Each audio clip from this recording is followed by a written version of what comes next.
So it's 7:05 and we're going to get started. So I'd like to first start off by saying welcome to the Racial Justice Mayoral Candidate Forum. This forum is being hosted by three racial justice groups in Melrose. The first one being Fighting for Black Lives in Our Neighborhood, the Melrose Racial Justice Community Coalition, and the Friends of Melrose METCO. I'm your moderator tonight, Ayanna Spencer Lakes, and I want to say thank you for allowing me to do this evening. It's very exciting. A little bit about myself. I'm a board member of the Friends of METCO Melrose, METCO liaison to the Melrose Special Education Parents Advisory Council, also known as CPAC, METCO DEI liaison, and former DEI representative for the Lincoln School PTO. And that's all I'm going to say about myself, because we're going to just jump right in. We are honored to have all three mayoral candidates tonight with us. And just a few notes for the event. The questions we are asking at this event were crowdsourced from the community. If you do have any additional questions for the candidates, we hope you will ask those questions before you vote in the preliminary mayoral election on Tuesday, September 19th, 2023. The speaker order was randomly selected, and we will rotate the speaking order. To support equity, our timekeeper will mute candidates if they exceed their allotted speaking time. A recording of this event will be posted at www.melroseracialjusticeforum.org. And now I'd like to invite each of the candidates to take 2 minutes to introduce themselves. Ms. Grigoritis will go first, followed by Ms. Hammer, and next we will have Ms. Madero Solano. Thank you to the organizers of tonight's event and to everyone in attendance. I think it's a testament to our community that we have so many residents engaged on this issue and logged in here tonight. And I do just want to take a moment to say that I'm honored to be here with my fellow candidates. I know we're sharing in this unique experience, and I hope that you both and your families are well as we go through this together. By way of introduction, I am Jen Grigoritis. I want to start out by acknowledging that as a white, Jewish, cis, straight woman, I come to tonight's conversation with a great amount of privilege, and I strive to be aware of this as I lean into issues of racial injustice. I believe it is my responsibility to use my privilege to listen to and to elevate the articulated needs of people of color and those of marginalized identities. I believe it is my responsibility to speak up and out when I observe discrimination, and to follow the lead of those impacted on how to best support them, and to do this work even when it is not easy and it is not comfortable. I am running for office because I believe that government can and should be good in the lives of people, especially those with career and public service, with a focus on supporting communities and individuals impacted who are disproportionately people of color, women, and members of the LGBTQ+ community. I believe that we provide better services at every level of government, everyone, when we do the work to ensure that all voices are part of the conversation. I believe I combine a demonstrated passion and commitment for working on behalf of the with the executive experience to lead and deliver results. In the 2 decades I have spent working in state government, I have administered an annual budget of $60 million, including providing funding to 140 programs across the Commonwealth to ensure high quality, equitable, and free services to approximately 90,000 victims of crime. I not only know how to move money from point A to point B, but how to collaboratively use finite resources in order to make the biggest impact in people's lives, where they live and work and go to school, and make sure that we are addressing inequities that we know exist in our community so that we can continue to work toward change. Thank you for having me tonight.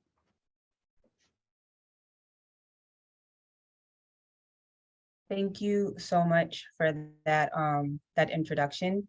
And next, we will have Ms. Hammer. Thank you. I'm so grateful for this opportunity, and thank you to the organizers for tonight and for all of the work that you do for all of us in Melrose.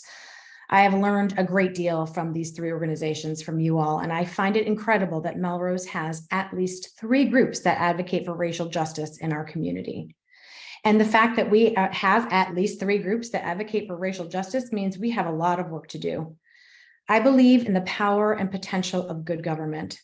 As someone with 20 years of experience working in state and local government, I have seen firsthand the impact of great policy and bold leadership. I started as a Boston Public High School teacher, and that's when I learned that students need to see themselves in their teachers and leaders. That we need to rebuild our very fractured relationship with our educators here in Melrose, and that we need to start working with caregivers as partners. I've worked in business development in Boston. And that's how I know how to help small businesses already here and how to recruit businesses that we want and need. I worked to deploy a $1 billion bond to improve services at the state and local level, and built and managed a team to create innovative technology design around and for the people most impacted by our services. And I've worked at the Treasury on economic empowerment, and that's how I know we can support our working families by scaling services we already have, and how to help people build equity through housing and economic development opportunities. I believe we need to engage a community in its own progress for our shared future. And I pledge to be a mayor who listens intently, welcomes the difficult, critical conversations needed to ensure the safety, health, and dignity of every Melrosian. I will keep my door open and hold myself accountable to the people in progress, and bring differing perspectives around the decision-making table for real progress. So my name is Sam Hammer, and I'm running to be your next mayor because this is my life's work and this is my home. Thank you. Thank you so much, Ms. Hammer. And last but certainly not least, we have Ms. Mayoral Solano. Thank you. First, I want to thank Fighting for Black Lives in Our Neighborhood, the Racial Justice Community Coalition, and the Friends of Melrose METCO for hosting this forum, my fellow candidates for participating, and the voters for watching. My name is Monica Madeiro Solano. I'm a candidate for mayor of Melrose. I've lived here in Melrose my whole life. I'm the daughter of a first-generation American whose first language was not English. My parents struggled and saved to buy this house on the edge of town where I continue to live today. I've been privileged to grow up in a stable and loving environment with two parents who sacrificed so much for me to have the opportunities that I have today, including being here today as a candidate for mayor. I've gotten involved at the local level, serving on the school committee and then the city council for a total of 14 years altogether. And I'm running for mayor today because I'm grateful for those opportunities, and I want to ensure that the next generations have these same opportunities and more. Tonight, we're going to address important and sometimes sensitive topics. I'm hopeful that this will be the beginning of the discussion. And if I'm elected mayor, I'm committed to keeping this conversation going and to improving relations among all of us in our community. Thanks so much, and I'm looking forward to keeping this conversation going. Thank you all so much for your wonderful introductions and for staying within time. Now we're going to go into our questions that were crowdsourced.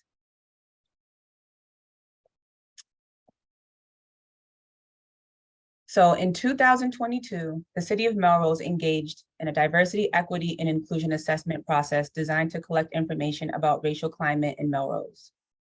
According to the DEI assessment, 35% of Black people feel uncomfortable interacting with City Hall compared to only 6% of white people.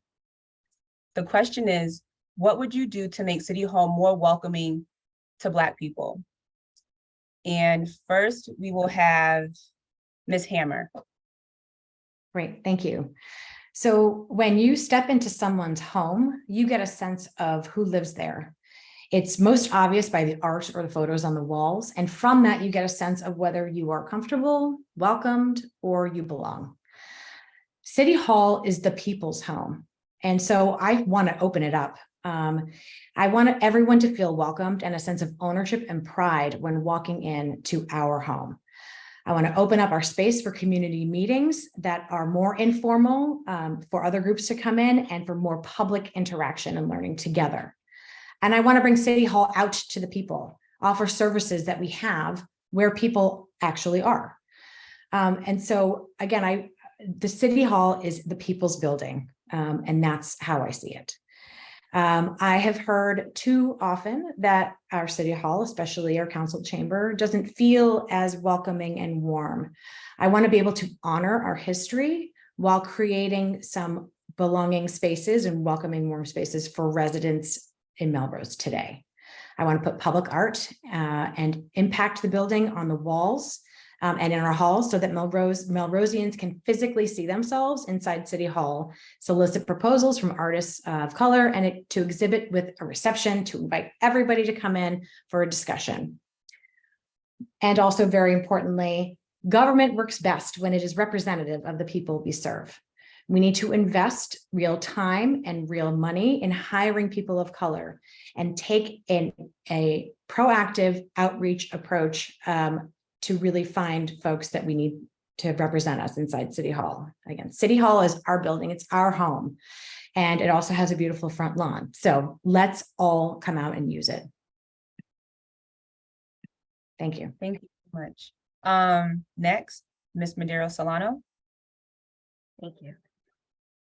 You know, government in general, even here in Melrose, has not always done a very good job of making people of color feel welcome or feel like they'll get the same respect and service as other people.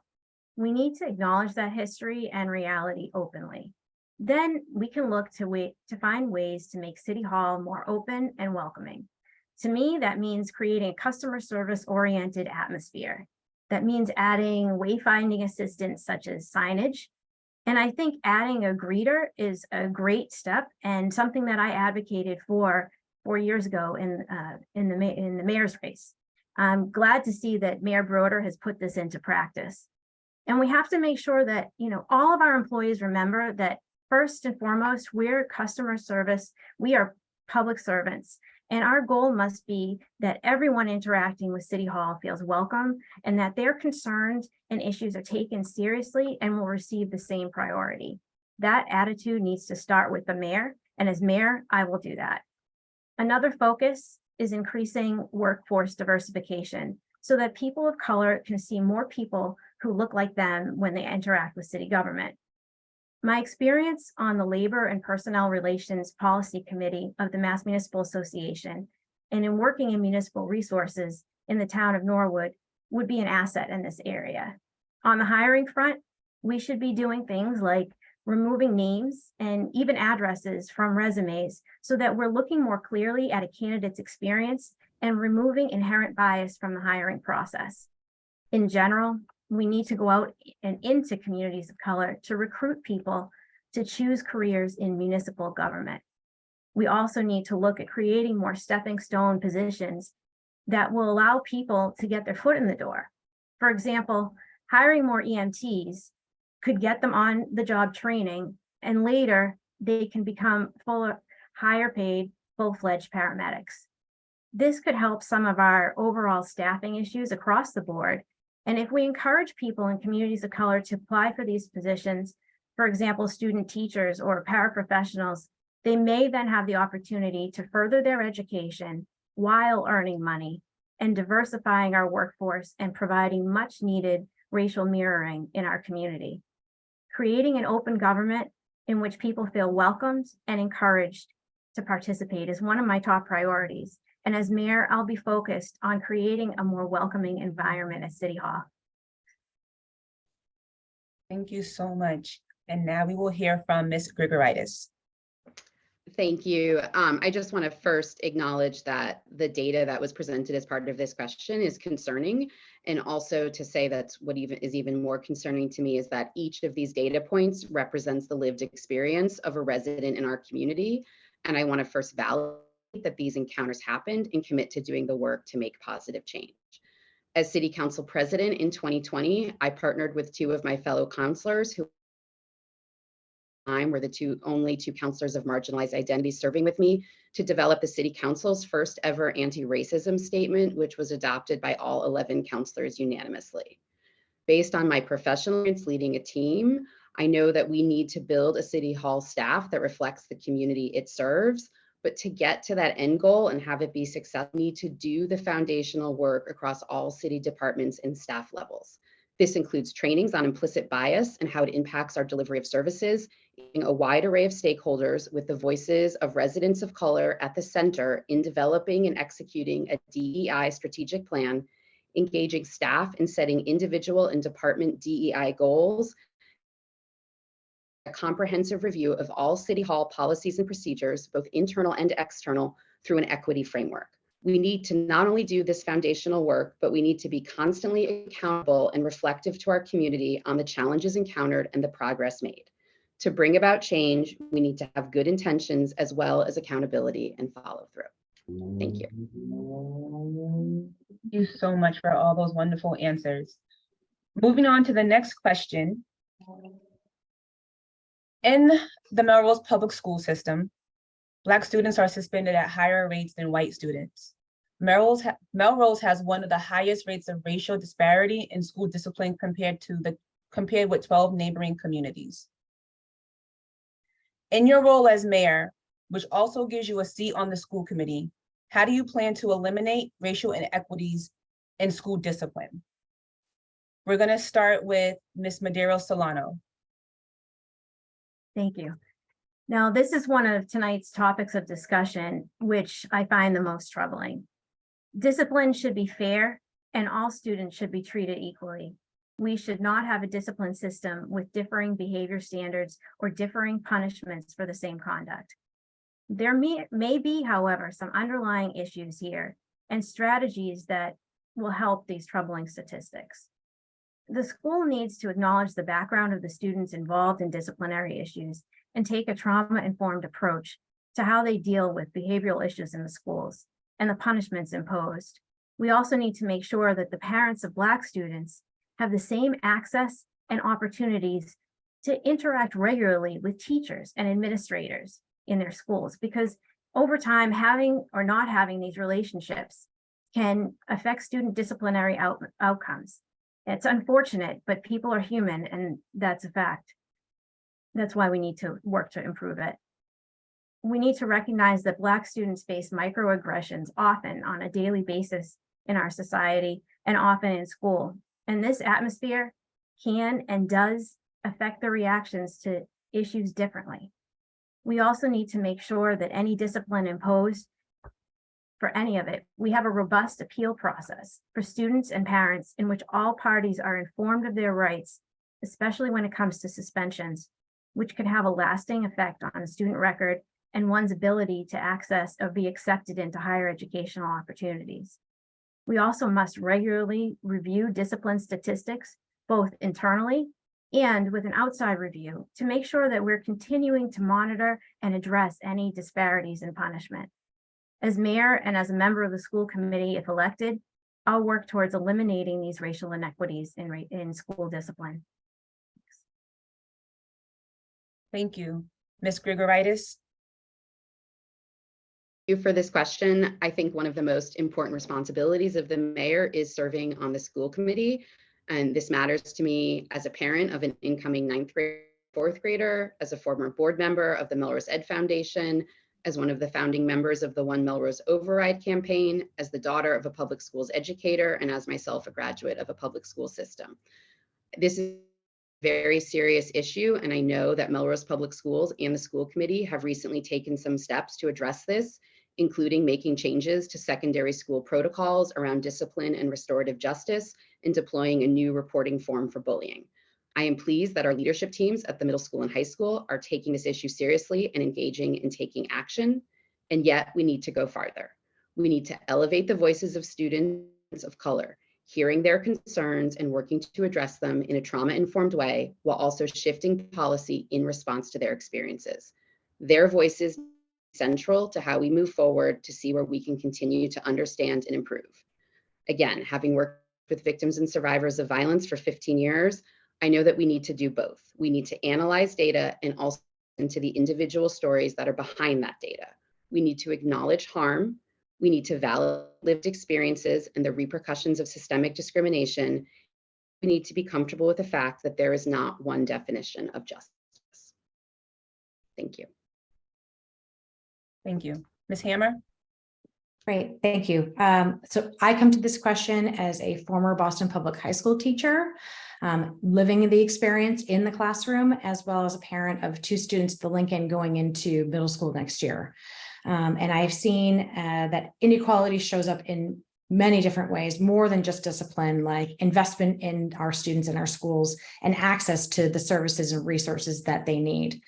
But on discipline, if a policy like detention or discipline is producing inequity by populations being overrepresented by the data, then you know that there is something wrong with that ecosystem. We are not serving that population equitably. Something is broken. We need some new professional development standards and new systems that counteract these biases that impact Black and brown male students disproportionately. I have said at some of our meetings together and in other meetings of marginalized communities, we can no longer rely on those who are harmed to push us forward in policy. We have to be proactive. Equity in education can only be achieved through equitable resources first. If students are underserved in schools, they are more likely to experience educational disparities, disproportionate discipline, and diminished outcomes that can perpetuate cycles of inequality throughout the rest of their lives. We have to come together to address this, and the responsibility is on us as leaders, as administrators, and school committee members, and we need to work in partnership with our educators and caregivers to develop a system where those students can learn and thrive. And as your mayor, I will remain accessible to people who are in need of support and help so that we can finally detangle our structural our structural deficit and how we actually are able to address our students in need. So thank you. Thank you again. The next question that we have for the candidates. In the Housing Production Plans Fall 2020 online open house, the most highly endorsed priority was racial and ethnic integration in housing, supported by 65% of participants. However, Home Mortgage Disclosure Act data show that over the past 15 years, only 1% of all home purchase mortgages issued for Melrose were for Black home buyers. Moreover, Black home buyers were 68% more likely than white home buyers to have their mortgage application denied. The question is, what can be done to increase the number of Black homeowners in Melrose? We're going to start with Ms. Grigoritis. Thank you. I think it's well known that Melrose and the entire greater Boston region is facing a housing crisis, both a lack of inventory and affordability. And this is a hugely pressing issue. And this applies to the lack of homeownership opportunities for people of color in this community and throughout greater Boston. This has been a priority of mine to address while I've been in elected office in Melrose. In 2020, I co-sponsored the order to create Melrose's Affordable Housing, which is a dedicated fund for the receipt of payments from developers and other sources so that we can use this money to create a variety of affordable housing options, including low interest loan programs for first-time home buyers, housing assistance for renters, and even the possibility of creating city-owned units for sale or for rent based on certain income requirements. I supported the passage of this housing production plan, which outlines best practices for housing production and brings Melrose in line with the state requirements under Chapter 40B. The recent MBTA Communities Act legislation that was adopted by the state will continue to push us and the entire region to develop housing along the rail corridor, and I have supported zoning amendments that put us in line with legislation. I also want to acknowledge that moving the needle on Black homeownership takes both institutional change and outside advocacy. And I'm grateful that members of our faith community have been engaged with the Greater Boston Interfaith Organization's Housing Justice campaign. I will continue to be committed to supporting housing as a racial justice issue. Thank you. Thank you. Next, Ms. Hammer. Great, thank you. As I answered this question, I just want to be mindful that with my answer, I'm not conflating, or we're not conflating race and class. But in speaking of home ownership and our Black neighbors, obviously we need a more diverse housing stock generally. But I would like to propose a new affordable housing strategy where we work with developers. First, we present a vision to them of what we want our city to look like and their city to be. And then we ask them to bring to us proposals that make sense and that look and meld with the the neighborhood that they're in.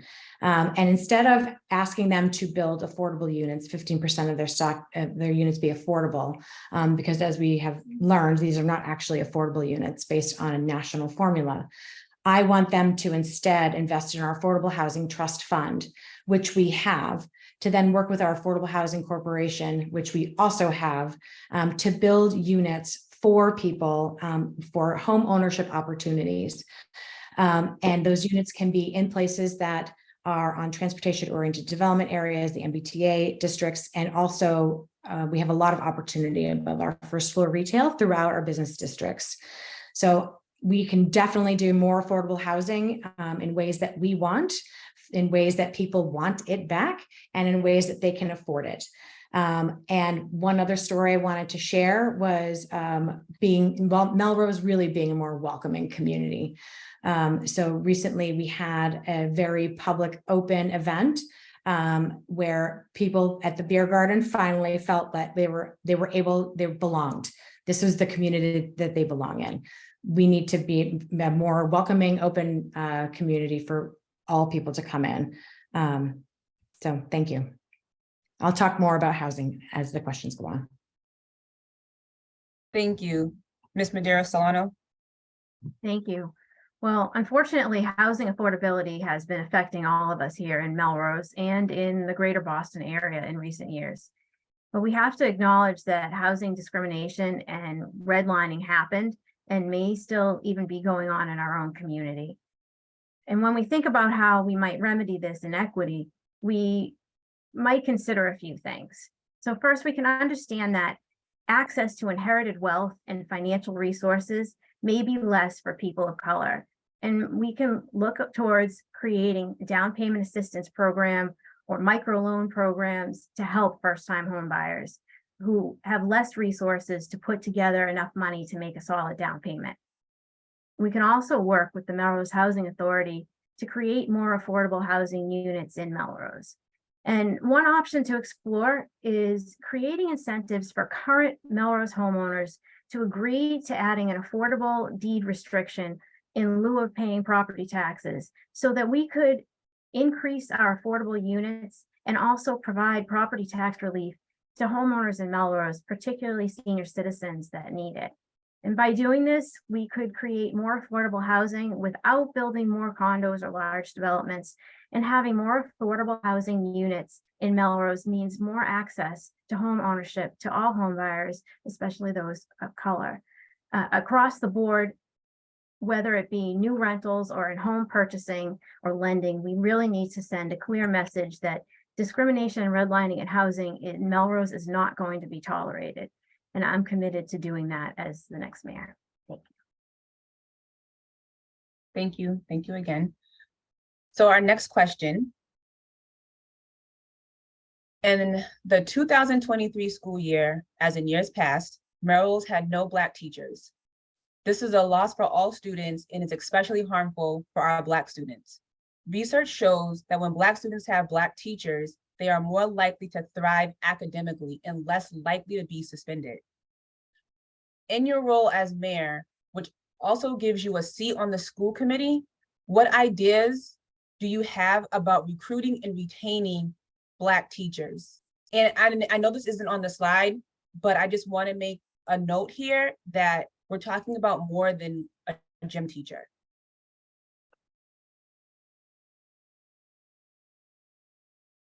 So let you guys ponder on that. And we're going to start with Ms. Hammer. Great, thank you. So after the last 4 years, especially this last year, we first have to do a lot of work here to rebuild trust and mend our fractured relationship with our educators. Other teachers that we're hoping to recruit are going to look at our recent history and wonder why they should work here at all. We really do need to be proactive in asking folks to come and be a part of our community and work with us. And that, again, we need to make for a welcoming and supportive environment.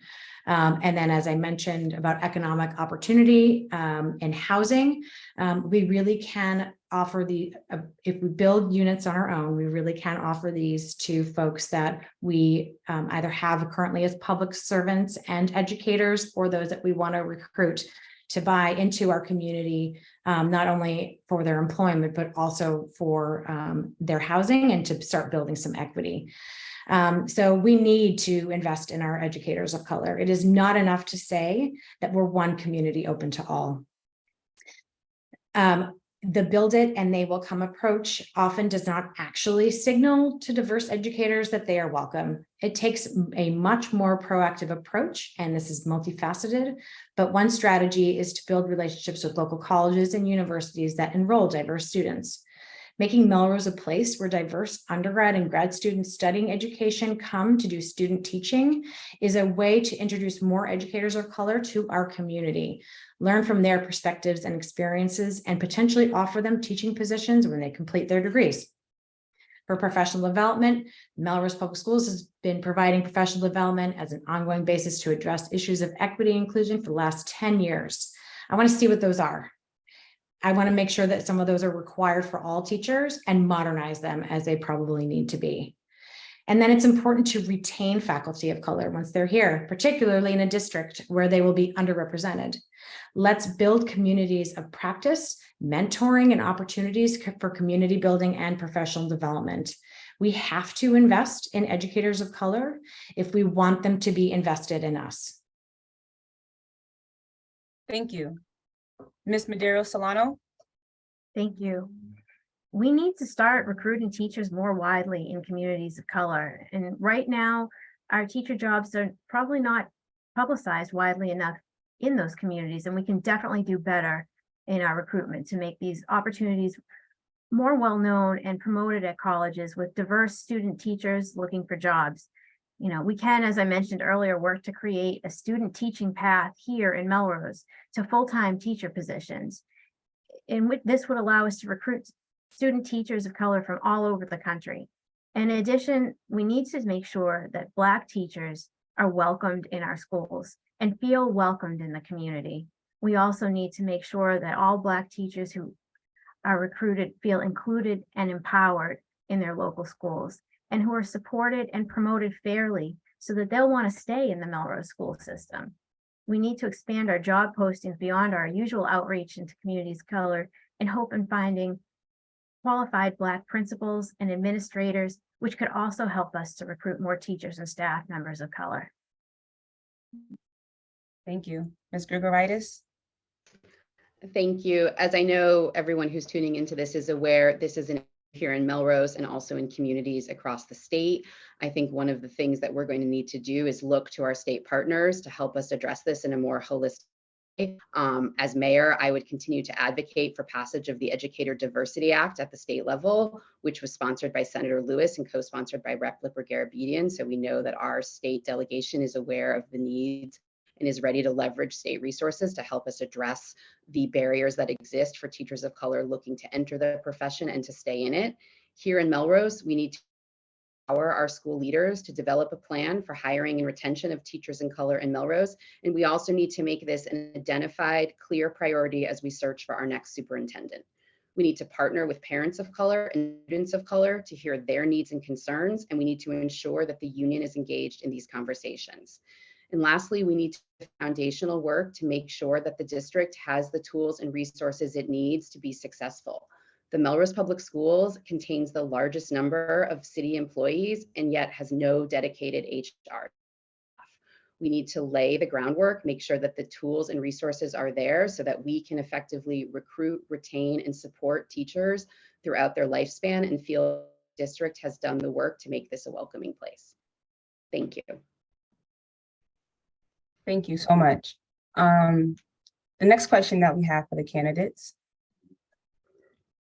In the city's 2 weeks toward change report from July 2020, the Office of Planning and Community Development recommended that Melrose create an addendum to the Melrose Forward Master Plan. to specifically make a goal of addressing inequity and discrimination in listing the housing, transportation, economic development, open space, and infrastructure changes that should be made to achieve this goal. What would you work to have this addendum added to the master plan? That I butchered that question, but you all had it beforehand, so you know what I mean. And first, we will start with Ms. Mayoral Solano. Thank you. Yes, discrimination is wrong and against the law. And I believe that inequality and discrimination are concerns here in Melrose, and we should do whatever we can to eradicate them.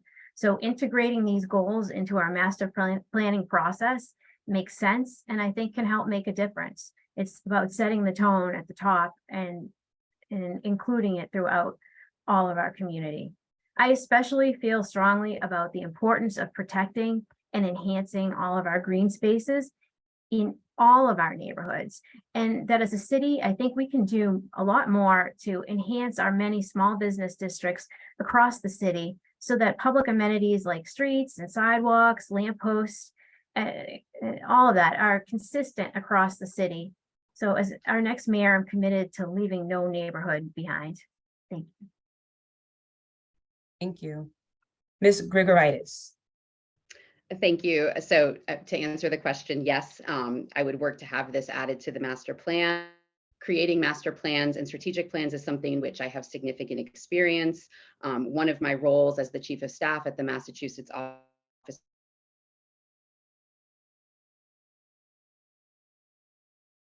was in overseeing the implementation as a specific set of DEI goals at the agency, team, and individual level.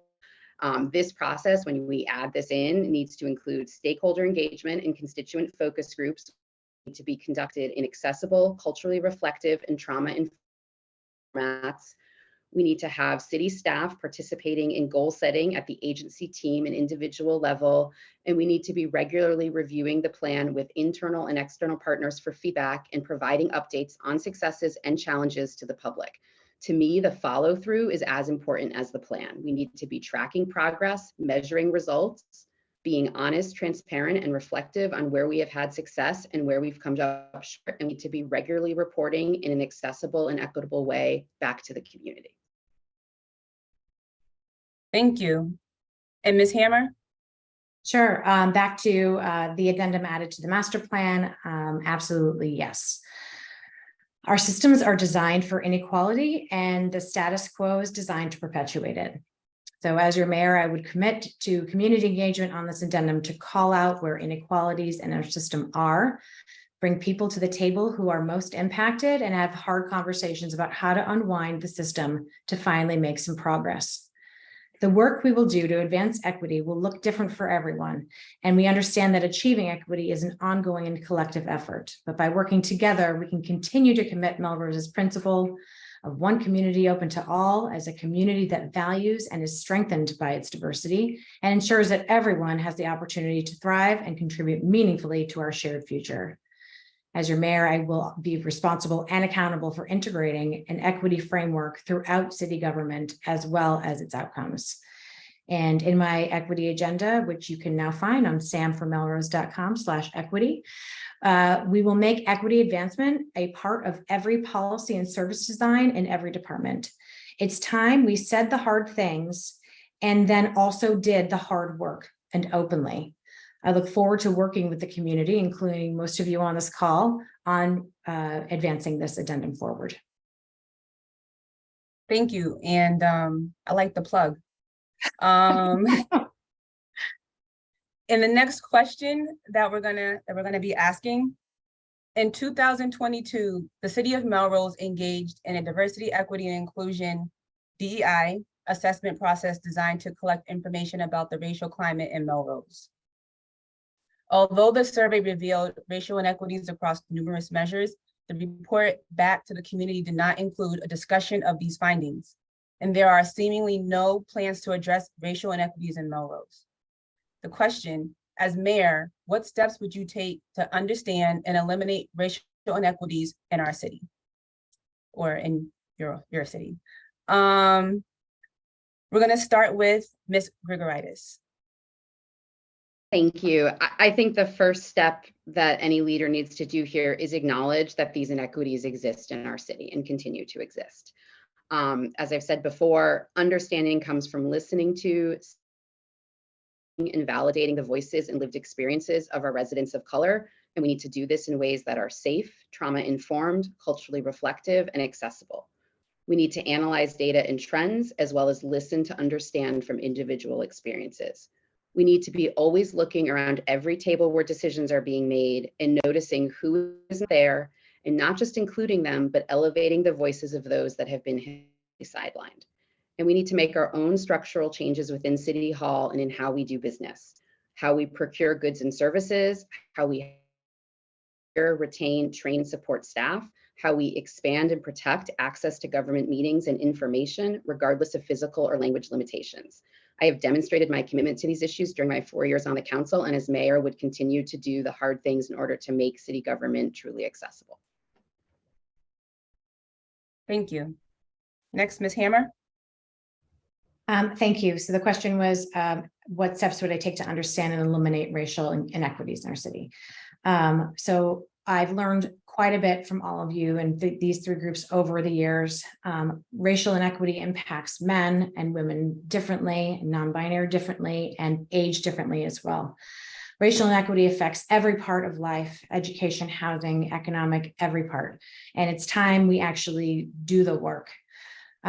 We acknowledge the historical and ongoing disparities faced by individuals from different racial backgrounds and are dedicated to dismantling systemic barriers and ensuring that every resident, regardless of their racial identity, has full and equal access to opportunities, resources, and representation in the decision-making process. So I first want to partner with the community to create an equity task force. Task force of department heads and community members, including youth commissioners and experts, with open meetings for the public to attend and also learn from, who would review the agenda, drive the agenda, and keep us all accountable. Second thing I want to do is all of this work needs to be driven by data, quantitative and qualitative. The quantitative data will clearly show us where our society and our system are broken. We need to work with an expert partner or organization so that we know upfront what our best practices are and how we can move our community forward without having to learn as we're going and doing it. The fourth thing is ongoing communications. By promoting open and inclusive dialogue, cities can build trust, foster understanding of the challenges faced by marginalized communities, and encourage public participation to address these systemic inequities and promote social justice. And the fifth is to track progress, ensuring accountability and transparency in the pursuit of equitable outcomes for all residents. We need to discuss where we are and where we want to be, have educational programmings for the community also to learn and engage and actually produce some of those efficacy reports publicly. So those are the steps to understand where we are. The draft plan is in the agenda that I mentioned and is in the work that we do. But a few things I want to just point out here, if I still have some time, is I want to create the Office of Economic Opportunity. Bringing departments together and these functions together would focus and exponentially expand our efficacy in this work, including business development, housing, affordable housing and housing affordability, development and community benefit, and capital investment. Also, there are StanfordMelrose.com/equity. There is a plan of steps we will actually take for education, housing, public works infrastructure, public health and safety. But the other one I want to mention tonight is around democracy and elections. I think it's really important, again, that government best represents itself by the people. Government works best when we are representative of the people that we serve. I want to have public information sessions on civic engagement, including how to participate on boards and commissions, and also how to run for elected office. The only way we're going to get, okay, cool. Scene. Thank you. Thank you. Thank you. Ms. Madero Solano. Thank you. So one of the tenets of my campaign is making sure that we have an open and transparent government. And I think we need to do a better job across the board of evaluating the effectiveness of our initiatives and our expenditures and communicating them to the public. Now, the city did put out a request for proposals for equity assessment and DEI training earlier this year. As mayor, I'm going to work to make sure that plans just don't sit on a shelf. As this process moves forward, I will be reviewing the results to implement the recommended changes. Treating people with respect, listening to them, and treating them fairly and equally must always be at the forefront. And as we look forward to drafting any new legislation or policies, I'll be reviewing them to make sure that they're not creating or worsening any disparate impacts that are out there. I also just want to mention in terms of plans, proposals, and that have come out, the 2 weeks towards change report that was done in 2020. It had so many ideas, and often, I'm not sure how well that's been implemented, but often it was said that funding was an issue that was stopping some of the improvements that were suggested by our own staff members from being implemented. That's why, to me, one of the most important things that I can do as mayor and that we need to do as a city is to make sure that we are really engaging in long-term planning and that we get our finances under control. As mayor, I'll begin on day one to build a 5-year strategic financial plan. This will help us to go back and review what we've spent our money on for the last, say, 3 to 5 years, and find ways moving forward we can project out what we need versus what we have for revenues coming in, and then look back and see, are there ways that we can be more effective, and can we restructure, can we partner with other communities to regionalize, et cetera, so that we can find ways to reduce our budget shortfall. I'm very concerned about using our free cash to balance our budget on an ongoing basis. This is an unsustainable way to do business. And it also means that it takes that money, that free cash, one-time revenue that we often use for these one-time projects, like implementing a new plan or making some changes that involve capital or and other things. Our city departments are all important, and they all face the public and provide services. So I'm implementing that kind of strategic financial planning is vital to our success in many areas, including eliminating some of our racial disparities. Thank you. Thank you. Thank you for those answers.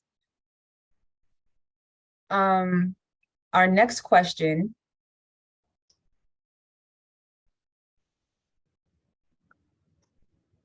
In the city's 2 weeks tour change report from July 2020, the Office of Planning and Community Development recommended that past discriminatory redlining practices should be acknowledged.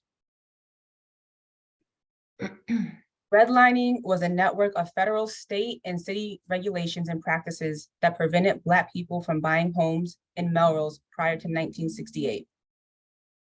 The effects of redlining on Melrose persist today. How should the city acknowledge past discriminatory redlining practices? And we will start with Ms. Hammer. Great, thank you. So one of the 2 weeks to change memos that I came upon recently was from our historical commission. And they talk about having accurate history lessons for everyone. And I agree. We'll talk more about this later when we talk about that topic. But similar to the work that they have done in Black History Month, and we need to have more educating around for our entire community around the history on zoning and how it relates to decisions that are made today. So paraphrasing from the Historical Commission's memo, they've offered to continue to work to educate the public about the history of people of color and other marginalized groups in Melrose's past. Through publications, public presentations, the Melrose Historical Commission will continue to research and bring these otherwise forgotten stories and people to the forefront of our community's attention. So while preliminary conversations with the Melrose School Committee Chair indicated an interest in developing some of this local history with the commission, the possibility should be explored to further include the history of people of color and other marginalized groups in Melrose and anything that we do for our students, anything that they're learning, the rest of us in the public need access to as well. We all have gaps in our in our history lessons from multiple generations. So as we learn together as a community, we will grow together as a community. Thank you. Thank you. Ms. Medeiros Solano. Thank you. Yes, we need to acknowledge this reality and move forward with a comprehensive plan to help people of color purchase homes in Melrose. Redlining is wrong, it's illegal, and it will not be tolerated. The message needs to be reinforced and communicated clearly within our financial community. One of the best ways to acknowledge such practices is to create ways to increase home ownership opportunities for Black people to the extent that is possible. So as discussed earlier, we can look at possibly creating more down payment assistance programs or microloan programs, both publicly and or privately for low income or first time home buyers, and increasing the number of affordable units in Melrose could help all people of colors, and they're areas that I'm committed to exploring as mayor. Thanks. Thank you. Ms. Grigoritis. Thank you. Just absolutely, the impacts of redlining need to be publicly acknowledged and be a part of the framework as we continue to move to developing future housing policy for the city. Again, through my work with victims and survivors of violence, I know that we need to, that those that have been directly harmed must be centered and acknowledged in any acknowledgement as we work to move forward. I have learned that we need to acknowledge that harm. We need to validate lived experiences. We need to validate the repercussions of systemic discrimination. We need to feel comfortable with the fact that there is not one definition of justice, and we need to look to those that are harmed to help us provide them with what they feel is justice. Thank you. Thank you. Thank you so much. Our next question that we're going to ask. In the Housing Production Plan's Spring 2021 online open house, 50% of participants indicated that passing the Community Preservation Act was a high priority. If used as intended, the Community Preservation Act would provide dedicated funding for affordable housing. What are your plans for affordable housing, and do you believe the Community Preservation Act is a high priority? I nailed that question, guys. Ms. Medeiros Solano. Thank you.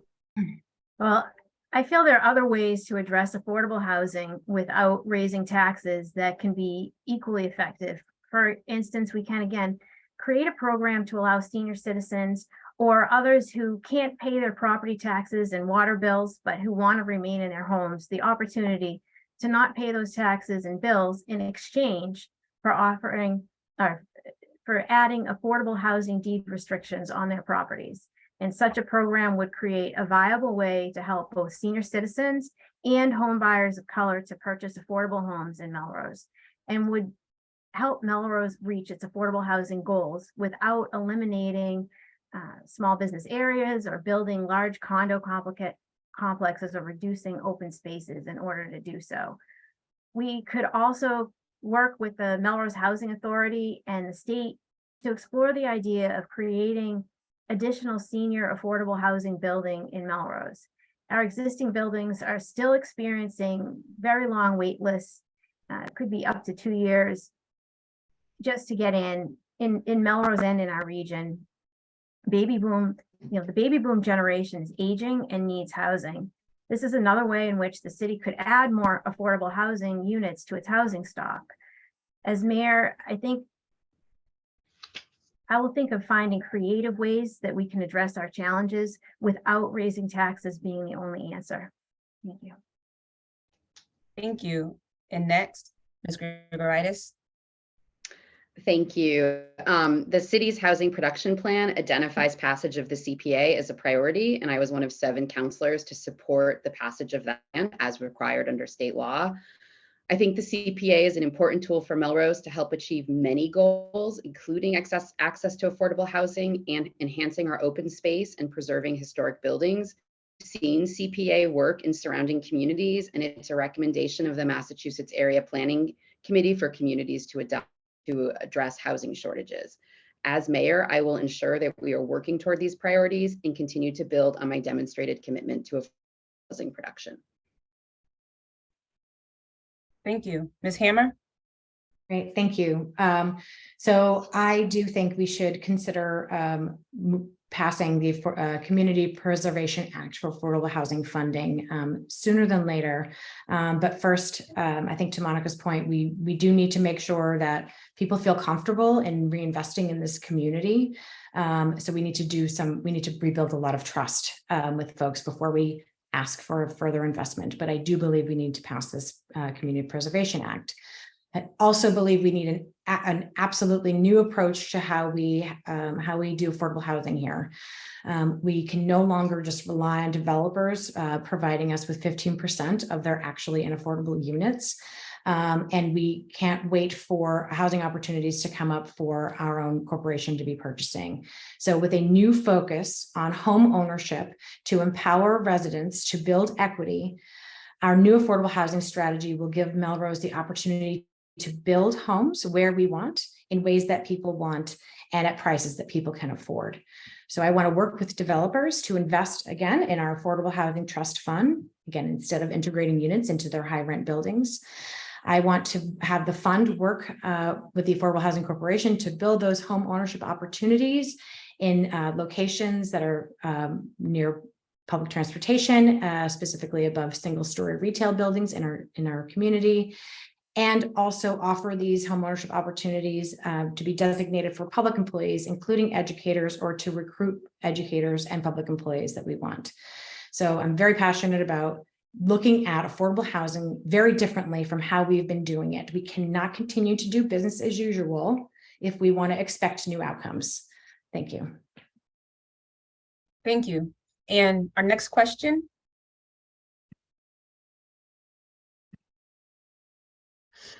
In June 2020, as part of a project called 2 Weeks Toward Change, Mayor Paul Browder ordered all Melrose departments, boards, and commissions to examine their procedures and policies with the goal of improving those that don't promote racial equity. 3 years later, there has been no follow-up on this project with the community, and no sense that meaningful change came about as a result. Would you commit to ongoing assessment and reporting of the impact of city policies and procedures on racial equity? And we will start with Ms. Grigoritis. Thank you. To answer the question, yes, absolutely. I believe that we need to be looking at everything we do at City Hall through an equity lens. And we need to make sure that staff know the expectations that are on them around follow-up, and also have leadership that are providing them with the tools and the capacity to do this work. It takes time to assess, reflect, and communicate, and we need to make sure that we give staff the time to actually do that. I want to be mindful of time, but as I've said before, I think we need to combine good intentions with accountability and follow through, which is something that I've demonstrated in my tenure at the state and also in my tenure on the city council. Thank you. Ms. Hammer? Yes. So as I mentioned earlier, I do feel very strongly about having an equity agenda that we can continue on. I appreciate the steps that have been made with our DEI task force and the assessment and reports that they've issued, and also the 2 weeks towards change and the reports that they've issued. It's time to do the work. So I want to partner with the community right away and rebuild an equity task force of department heads, community members, including the youth and experts who already live in this community, and look at the previous survey results and actually come forward and do some of the essential work that we are behind on. It would be driven by data. We will be working with partners in this field, and very importantly, have ongoing communications. I want these meetings to be open to the public, so the public can not only appreciate the work that's being done, but also can participate and learn as we're going.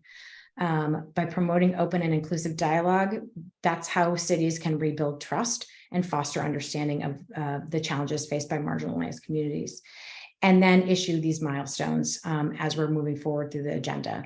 It's critical that we actually start to show the work that we're doing, because we've taken some really good steps forward. We've said the words. We've talked about this quite a bit. It's time we start putting policy to paper and get this work done. But thank you. Thank you. Ms. Madero Solano? Thank you. Well, my answer is also yes. And, you know, I am under the understanding that I know an RFP was issued that was due in February of 2023 to evaluate the city government on these parameters and to do DEI training. It's definitely something that I will follow up on. And as this process moves forward, I'm definitely dedicated to reviewing these results with staff to implement the recommended changes. But I think this is part of a greater problem. We've had a lot of times in city government where we take on something, we make a report, we have a group of people that come together. We sometimes really have a very open and inclusive process, and then we create a report and don't do anything with it. And it creates a lot of frustration. Now, clearly, the city may be doing something here, but clearly the people who put together and asked this question don't think the city's doing anything. So there's certainly a problem here that needs to be addressed, and it's part of a greater problem. And we need to make people feel welcomed and included, and that they have a sense of belonging in our community. And this is all people, and it's really something that I'm committed to doing as the next mayor, to creating an environment that's open, that involves stakeholders in the decision-making processes that affect them, and that keeps them involved in the process. Certainly, we need to make sure that we're working regularly with our DEI task force, and that we're being very involved, and we have to be a lot more outreaching. Obviously, I don't think we have been. Otherwise, I don't think we would have gotten this question. So it's something I'm committed to doing a much better job of being much more open, transparent, and creating an atmosphere of greater community engagement. And really, I think we have to go out and go to areas that we're not normally in necessarily as some of our as leaders that we've been, and make sure that we are bringing people in and talking and asking who else can I meet to bring into this process. And I also just want to go one step further. We're talking about inclusion and bringing people into government. It's really important that we don't just think the only place for people of color is on a DEI task force. We need to see people of color in all of our boards and commissions, in all our positions in city government. And that's something that, again, that I'm committed to working towards it as the next mayor. Thank you. Thank you. And our next question. In 2020, the Melrose Police Department committed to begin the hard and uncomfortable work of confronting their implicit biases and institutional biases. Since that time, the percentage of arrests involving Black individuals has increased. There's also been an increase in the percent of arrests in which race is marked as unknown, a practice which could be masking even greater racial inequities in arrest. As mayor, what steps would you take to ensure that Melrose is not engaging in policing practices that perpetuate systemic racism? First, Ms. Hammer. Great, thank you. Well, I went back to the 2 weeks towards change, and on page 41 found that our police department should be issuing annual reports and also reports on daily calls. In the city of Boston, we took a very bold step with our police department as a partner in making their data live so that we could see what was going on in our community in very safe ways, but also in ways that were very honest. So what are we even talking about here? We don't even know, without the data, we don't know which overrepresented groups are being impacted. But we finally need to determine where our system is problematic, but we have to do that together. And so I've put public health and safety together in thinking around how we do this equity work. We need to enhance crisis training and intervention for our first responders, increase access to mental health services to address underlying issues in the community. I would like to have them collaborate weekly on community cases that need preventative support. And I refer everyone to the Chelsea Hub model, where 25 agencies meet on a Thursday to work together to address situations for an integrated, proactive approach to actually help people. And then again, back to data transparency, ensure transparency in law enforcement activities and data sharing to foster, again, public trust, and to create intentional connections between our police department and our communities of color and our students specifically. When I was on the Lincoln PTO, I worked with our new police chief to be mindful of ways to build a connection between our Lincoln community and families and our police department. And we had a great response from the police chief, and we'll see how the work continues next year. Thank you. Thank you. Next, Ms. Madeira Solano. Thank you. So this is an area that is probably one of the ones that is very sensitive. You know, in this country right now, we have a situation where a lot of police feel disrespected and unsupported. And meanwhile, we have a lot of members of the Black community who feel threatened, really at the most basic physical level, to even sometimes go out and drive through their own community. So this is something that we need to work to heal. And I think it's going to take a long time. Some of the things that we can do as mayor is to bring people together. Ms. Hammer mentioned the Chelsea model. It's an excellent model for building community and working across all departments and different community members, and not just for police work, but especially for substance abuse prevention, and really addressing lots of areas of need in our community. This is the kind of thing that we're going to need to go out and do. We're going to need to continue these events like National Night Out that bring people together and increase community policing in ways that are not threatening and that bring people together. But I think it's going to take a long time and a lot of healing. In the meantime, we really have to look at our statistics. And as mayor, I would meet regularly with the chief of police to ask him to personally monitor our arrest practices. And I would also regularly review arrest statistics myself. And we certainly need to implement implicit bias training throughout the city, not just once. This has to be an ongoing process, and we have to review again continually our data and our practices and what's happening, and make sure that we are getting people talking to one another and moving past some of these inherent biases and past some of these feelings of angst and animosity that people have towards one another in the community. It's going to take some time to do this. I'm certainly willing to work together to do this. And also, you know, we have to look very carefully when we implement new laws and regulations in the city, you know, to make sure that they are really reasonable and that they can be enforced, that we have the resources to enforce things on an equitable basis.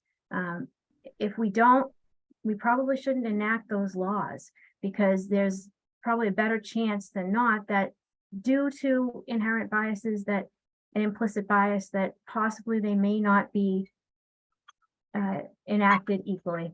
So thank you. That tells me that I've gone over time. Thank you.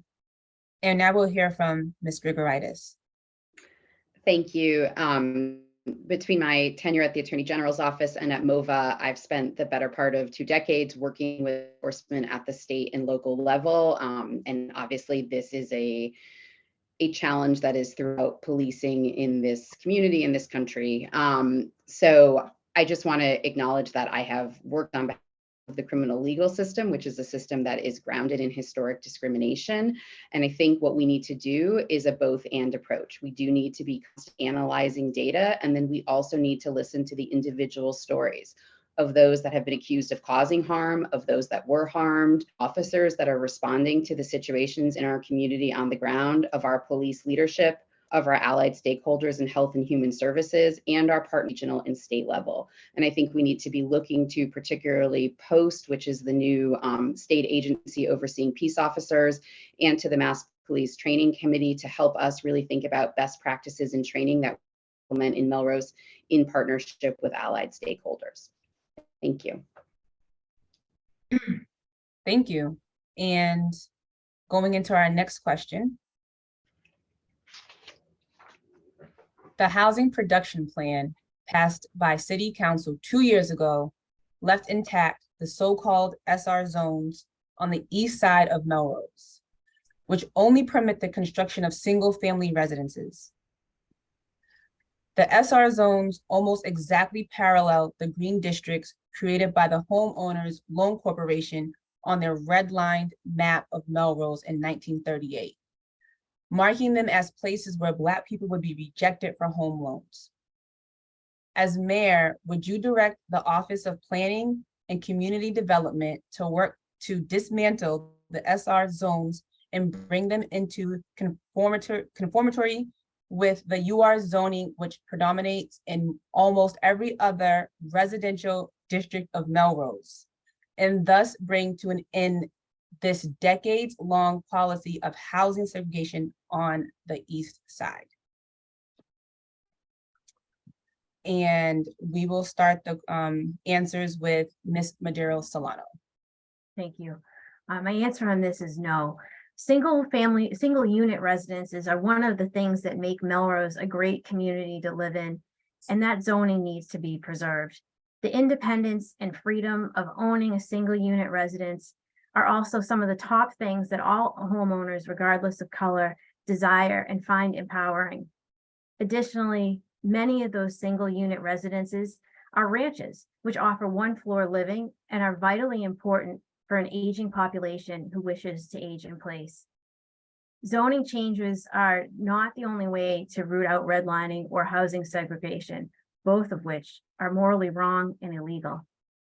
The single largest impediment to Black home ownership in Melrose is affordability. And all of Melrose, not just the east side, has pricing that's statistically well beyond the reach of most Black homeowners because of their lack of assets, net worth, and generational wealth, as reported by the Boston Globe. To address these issues effectively, and as I previously discussed, we need to explore ways to create more affordable housing units in Melrose. And one way to do so is creating affordable deed restriction program in exchange for property tax relief. Thank you. Thank you. And Ms. Grigoritis? Thank you. As the question highlights, and as I think so many of us have agreed, zoning impacts who lives in this community. And I've proudly supported zoning changes that have been recommended by the planning board that make Melrose more livable and align our city with who we want to be versus who we were. I think this is something that the planning board would need to look at very carefully, along with a robust community input process and a full understanding of potential impacts. And I would look forward to engaging in this process as mayor. Ms. Hammer? Great, thank you. I do really appreciate this question and the thinking around it, and also back to the previous question around discussing this as a community as it reflects our history. Some communities have created more inclusionary zoning overlays, while others are still clinging to these exclusionary zoning practices. And yes, we should think about more inclusionary zoning that we can use to draw in more diversity. But UR won't necessarily solve the problem. It is a part of the puzzle that we have here, being mindful that there's no public transportation nearby, and also that those homes are not necessarily more valuable than the homes on the west side. But we need to push our current zoning to do more for us. In some of the, in both SR and UR, we can allow for accessory dwelling units, which will have some great relief for multi-generational families, as well as allow for affordable housing in certain in areas that of parts of lots that are that make sense. Zoning doesn't build housing. We need to commit to do that work, and then we just need to do it. For another forum, I would love to talk about the SRA and that zoning area where we want to maintain some green space, but think about how we can include the community more to make it more accessible and useful for everyone. So thank you. Thank you. And our next question: what active steps will you take to promote racial diversity, inclusion, and cultural sensitivity in your administration, city offices, and services? It's a really good question. And we're going to start with Ms. Grigoritis.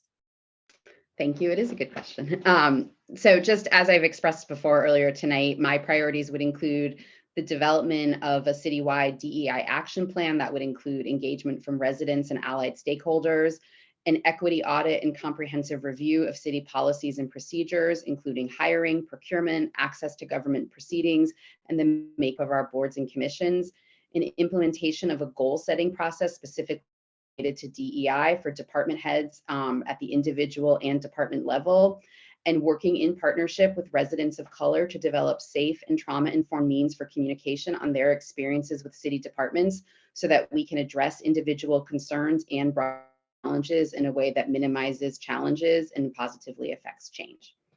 Thank you. Thank you. Next, Ms. Hammer. Great. I want to make, as mayor, I want to make Melrose a place where people want to work, where they feel comfortable, heard, and valued. And it all starts with who works there and who we bring in.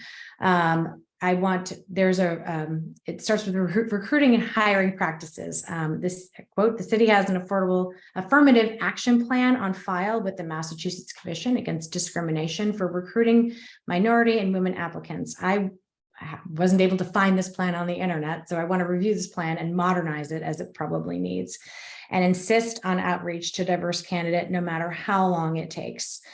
Last year, the Human Resources Division at the Commonwealth had made implicit bias training mandatory for all executive branch staff. That's 40,000 people.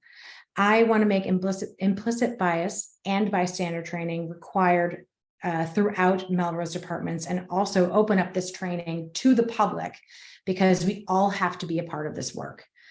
For the past 3 years of the Commonwealth, I've essentially been acting as on the executive team in creating our organization's annual strategic plan, which has always included a focus on people and culture.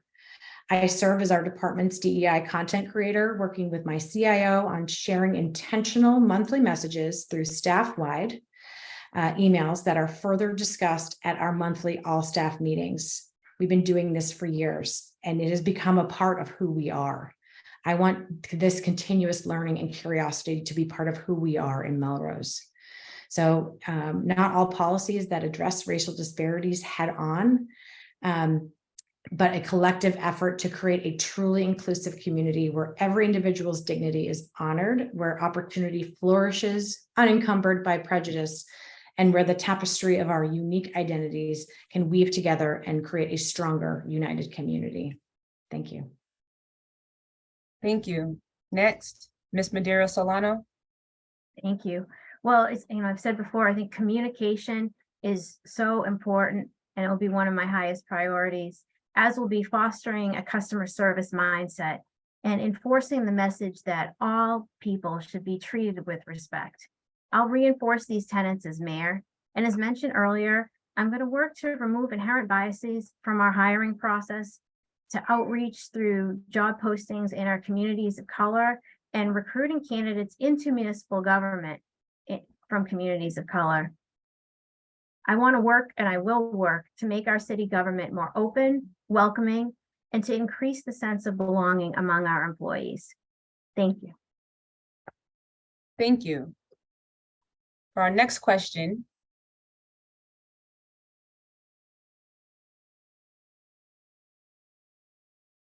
As mayor, how will you support our educators' commitment to teaching true and accurate U.S. history regarding slavery, the civil rights movement, Jim Crow, redlining, etc.? If and when parents or political organizations pressure or attack individual educators for accurately teaching the history of our country with regard to race relations. First, we'll hear from Ms. Hammer. Thank you. This was one of the questions I couldn't wait to answer with you all today. Because as a parent at the Lincoln School, we're extremely mindful of both making sure that our students were receiving accurate history, and also making sure that our parents knew it as well. So deliberate curriculum design with diverse perspectives, experiences, and cultures, ensuring every student's needs are addressed and empowering them to succeed regardless of their background or identity is essential in equity in education. And by intentionally integrating inclusive content and promoting critical thinking, we can foster an environment where all learners can thrive. We want all students to feel safe, seen, heard, and that they belong. With that said, pressure from political organizations. As mayor, I'm committed to our educators and ensuring their safety and freedom in delivering comprehensive and inclusive curriculum, including racial justice curriculum. I will firmly oppose any political interference that seeks to hinder the vital progress towards a more equitable and socially conscious learning environment. Come talk to me is what will happen. For our caregivers are our partners in education, and I firmly believe that historically accurate lessons are necessary and would be welcomed in the community.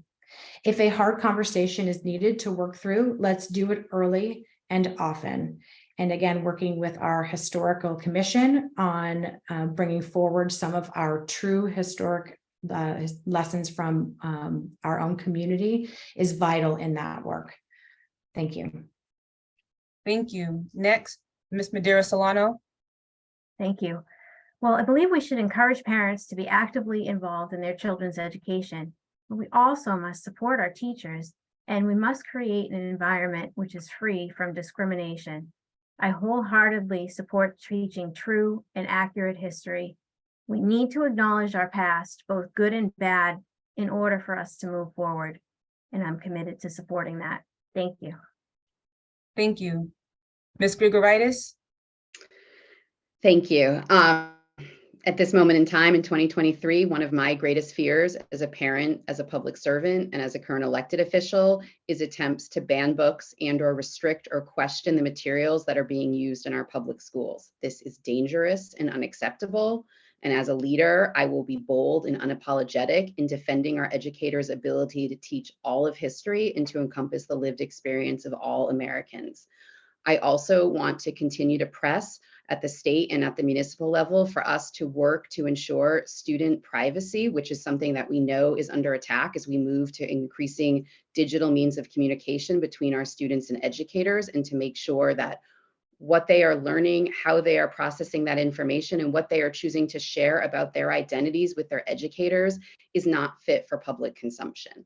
So that is something that I take very seriously, both as somebody in the public eye with children in the public schools, and as somebody who believes that we need to be teaching the history of all of America to our students. Thank you.